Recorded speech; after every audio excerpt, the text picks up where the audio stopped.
لا حول ولا قوة إلا بالله العلي العظيم. أعوذ بالله السميع العليم من الشيطان اللعين الرجيم. بسم الله الرحمن الرحيم. الحمد لله رب العالمين. الحمد لله كما هو أهله، والصلاة والسلام على أشرف الأنبياء والمرسلين وخاتم النبيين مولانا أبا القاسم محمد. اللهم صل على محمد وعلى محمد. We enter into the 14th fast of the holy month of Ramadan, 1442 AH, and you need to see in yourselves in this third bit.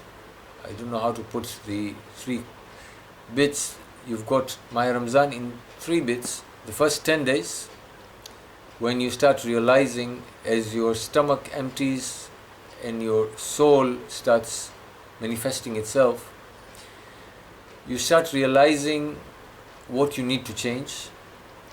The second 10 is the period in which you now start taking decisive action of change.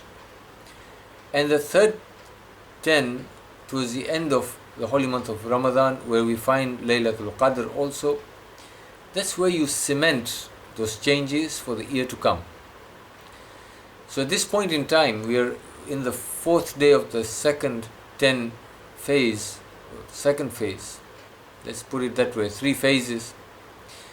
And by now you should have already started making changes, making firm changes. Now, many a times these changes don't appear physically, and you don't sit down with pen and paper and account for it, which ideally we should do, but we don't have that kind of ideology, or maybe we don't have that kind of system in place because we've never been taught that. But it would be very good for one to sit back and think in the perspective of this holy month. What have we achieved? What have we realized we need to change in ourselves? What have we now put into action that we're going to change? And what are those things that we can firmly cement in the last 10 days that will carry us through the rest of the 11 months, so that we achieve one more step of perfection towards Allah subhanahu wa ta'ala in the coming year, inshaAllah. We've been talking about the rights of the leaders, and the last right is the right of the trainer through ownership. Now, this may be a bit vague, or it may not be pertinent to our day and age. Remember, in the time of the 4th Holy Imam, owning slaves was permissible. People were owned by others. In our day and age, as much as there is no ownership, but we have to remember that whatever the Aimma taught us, or the Holy Quran talks about, is universal and is applicable to the day of Qiyamah. So perhaps some of the fragments of ownership that we still possess, although they're not made obvious, just as the example I've given you just now, we don't make it obvious that our souls have awakened and we have identified some need for change. It's not made obvious, it's not manifest in a physical form, but it's there. So the kind of ownership that we may see in today's day and age is the workers we have, especially the domestic workers, who tend to end up being totally dependent on us for their every need. The family that we have, the family unit, is also a form of ownership.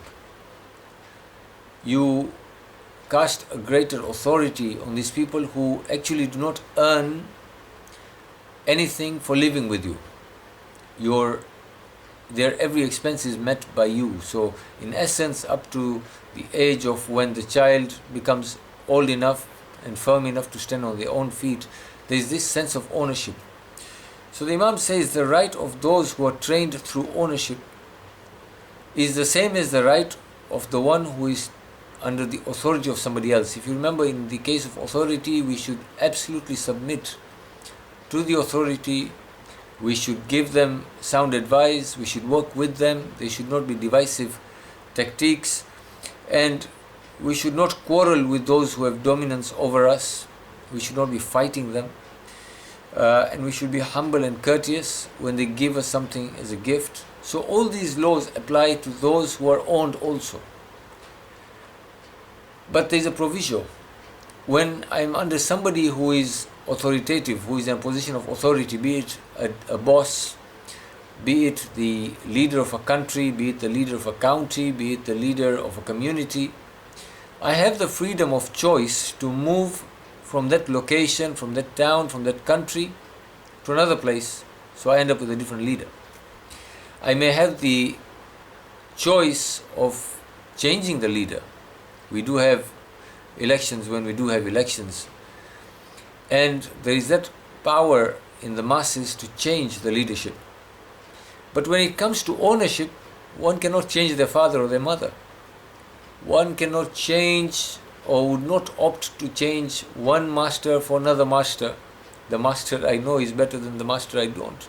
I may fall from the frying pan into the fire and end up burning myself even more. So the right of the owner, who I've chosen or who I've fallen under by default as a parent or as somebody who I'm working for, and this is the person that I would rather be with and I'm totally dependent on, their right is that I totally, absolutely have to obey everything they say.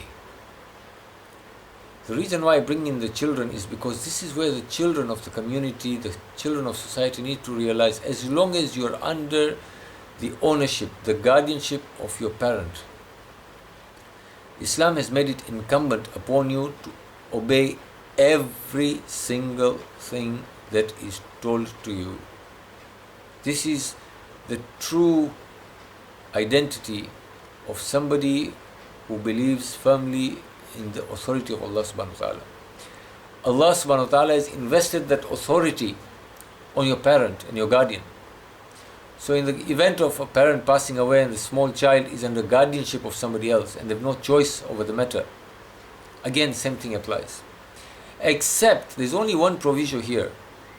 This person who is under the ownership of another, who is under the guardianship of another, must obey everything other than the violation of the rights of Allah subhanahu wa ta'ala. Disobedience of Allah subhanahu wa ta'ala is not to be obeyed. And you find that this is the same law that will come across when it comes to the rights of our parents, because even when parents tell us to do something, their right is that we obey everything up to abandoning mustahabat. Remember, for example, it is highly, highly, highly recommended to say all your prayers in the mosque. In fact, there's so many riwayah that make it as good as compulsory. But if a parent tells the child, I don't want you to pray your wajib namaz in the mosque, I want you to pray it at home, in that event, to go against their wish is haram.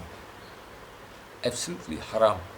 Allah subhanahu wa ta'ala will still accept the prayer and reward it, there is no doubt about that, but not with what reward you would have got had you gone there with their full happiness and consent. There's an element of the benefit of that salah, that prayer, that will be lost. Likewise, if a parent tells you that I don't want you to fast in the holy month of Ramadan, it's wajib upon you. If it's mustahab, you're below the age, you've not reached that maturity, it is haram to fast. If it has become wajib and a parent tells you I don't want you to fast, for example, then their obedience is haram. Allah subhanahu wa ta'ala's mastery comes above the mastery of anybody else. So in the event that somebody has been subjugated by you and is under your ownership, and we know these people, they may not say it, but they're those people who absolutely, I know families who have reared a child from the small age of 10, 12, educated the child, taken care of the child. The child goes on to mature and join that person's business or home environment or whatever as a worker, totally dependent on you. As the owner also, as we'll come to see later, there's a lot of rights over us. We are taking on a very heavy responsibility. Already we have our own responsibilities given to us by Allah subhanahu wa ta'ala in the form of the family structure, the community. On top of that, we tend to take this responsibility, and many a times we may end up inadvertently not fulfilling the rights of those whom we own because we never thought that we actually own them. And there's those who are in such a situation as owned or totally dependent on somebody else. They may at times disobey, not realizing that they've disobeyed not the owner but Allah subhanahu wa ta'ala. So it is very important that we understand every moment and every action of ours, be it addressed to a fellow human being who is in the position of authority or power over us. That disobedience to that person is not disobedience to that person, but really disobedience to Allah subhanahu wa ta'ala's commands. Why this is important is every one of us ultimately is owned totally, absolutely by Allah subhanahu wa ta'ala. When we disobey, for example, the leadership of the community, and this is a very pertinent example, the leadership of the community today globally, no matter which community, so we're not being specific, every community leader has asked its membership to be vigilant in the times of COVID, to observe certain protocols.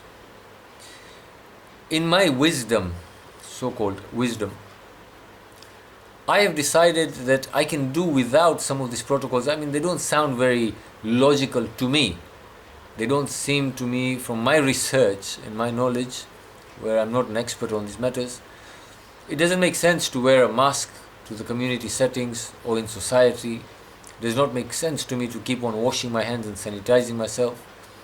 So I break these rules where I'm not to be observed by the community leadership. I mean, what difference does it make to them if they don't see it? What I forget is by disobeying things that they've set in place, just because I can get away with it, I am actually disobeying Allah subhanahu wa ta'ala, who has made it incumbent upon me to follow the instructions of those who I've put in leadership. And Allah subhanahu wa ta'ala is not ghafir. He may not react immediately, but Allah subhanahu wa ta'ala is watching me. Sami'un basir. He is not only watching me, but He hears everything. Not only what I think physically, but even the metaphysical thoughts that are in my mind. So I really need to be careful. Even in my thoughts, I cannot afford to disobey, be it Allah subhanahu wa ta'ala or those who are in a position of leadership. وآخر دعوانا أن الحمد لله رب العالمين. سورة مباركة الفاتحة.